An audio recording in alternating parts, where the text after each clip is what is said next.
تاسې بچو به په دنیا کې هم فخر کوئ او د قیامت په میدان کې به هم فخر کوئ. دا یو ویډیو راله مخې لراله، یو مولي صاحب دی او پلار یې وفات شوی دی. ګورئ ښه یو څو څیزونه دا د مرګ نه پس هم کار ورکوي، یعنی بهترین عملنامې کمې دي. نبی علیه الصلاة والسلام فرمایي چې د مرګ سره بند دې نشي. نو ګورئ پای کې یو څو خبرې داسې دي چې مور او پلار کو مړم شي که نه، نو د مرګ نه پس هم دغه عملنامه به کولاوئ. په هغې کې څه دي؟ الله په هغې کې یو نیک اولاد هم دی. تاسو د مولانا صاحب ګورئ، ده به پخپله د خپل پلار مشر جنازه کړي، الله د خپلې مور جنازه به یې کړي. داسې ډېر علما دي چې پخپله ودرېږي. ای د الله بندګانو، د دنیا د تعلیم نه مونږ دا نه وایو چې دنیا تعلیم مه کوئ، اعلی کالج او یونیورسټو ته ورسوئ، خو ګورئ دومره ورته دین اسلام وښایې چې بیا دا نه وایي ګورئ چې دا زما نوکر دی او دا زمونږ د سارو نوکر دی، او چې بیا ته دا نه وایي چې پلاره او ای مورو د ملګرو مخې ته مه راځه زما، ای مورې ملګرې مې راځي ګوره مخې ته مې را نه شي. دومره ورته څه ووایه چې په دې تورو خاورو کې پروت دي، او چې بیا وایي چې دا زما مور دی او دا زما پلار دی تللی دي. دې ټایم کې د دوی څه فکر دي؟ تاسو دا مولانا صاحب ګورئ که نه، ده به پخپله د خپل مشر دا جنازه چې به یې کوله او الله اکبر چې ورته ویلي او سبحانک اللهم وبحمدک او دا د خپل مونځ او ثنا او بیا د الله نه د بخښنې هغه دعاګانې غواړي، تاسو ووایئ د ده په زړه کې به څومره درد دي، څومره اثر به دغه دعا کې. او دا خپل پلار چې د قبر ته کوز کړی یا د خپل مشر د قبر ته کوز کړی، نو ده به څه وي په دغه دور ټیم کې به د ده کیفیت څه و؟ الله اکبر.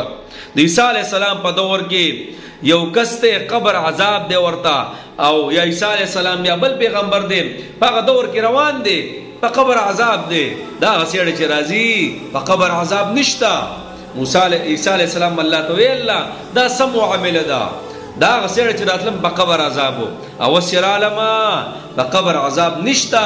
نو الله ورته فرمایي د دې انسان د دې بنده زما بنده چې د قبر کې پروت دی د دې وړوکی ماشوم و، او هغه رالی هغه ټایم چې کوم عبادتګاه وه مولي صاحب ته کېناست چې بسم الله الرحمن الرحیم، هغه ټایم چې کوم د الله کلام و د هغه ورد شروع کو، نو ایمال حیا راله چې هلته کې بچی د رحمان د رحیم بلنه کوي او دلته زه پلار له عذاب ورکوم. نو یاد ساتئ ګورئ هغه بچي دغه د نقصان دی چې صرف دنیا دی ورته ښودلي.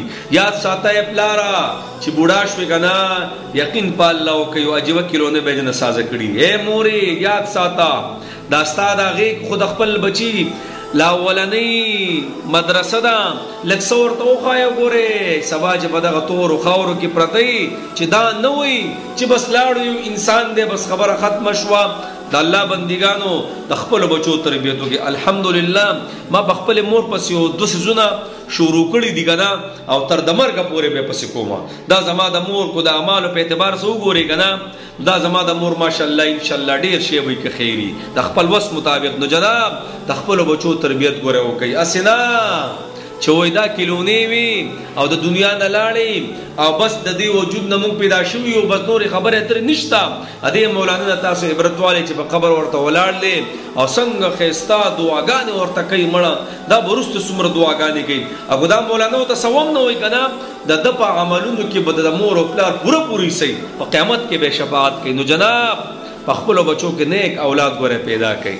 د اعلی کالج یونیورسټو سره سره ورته دیني هم څه وښایې چې سبا ورته په قبر کې پراته او وایي چې بس زما دا مور او زما دا پلار او زما دا مشر په دې ټایم کې دا پکارېږي. نو جناب ډېر عجیبه نن د بچو ګوره تربیت دا ډېر کمزوری شوی دی. الله دې مونږ معاف کړي. دا موبایل هم ورکړي بس خبره ختمه. حفظونه پې وکوئ، ناظري پې ووایئ، علمونه پې وکوئ، څه نه څه ورته ووایئ، دومره ورته وښایه چې سبا یو ګو ته وخیږي او کمزوری شي چې وایي دا مې مور او پلار دی. بس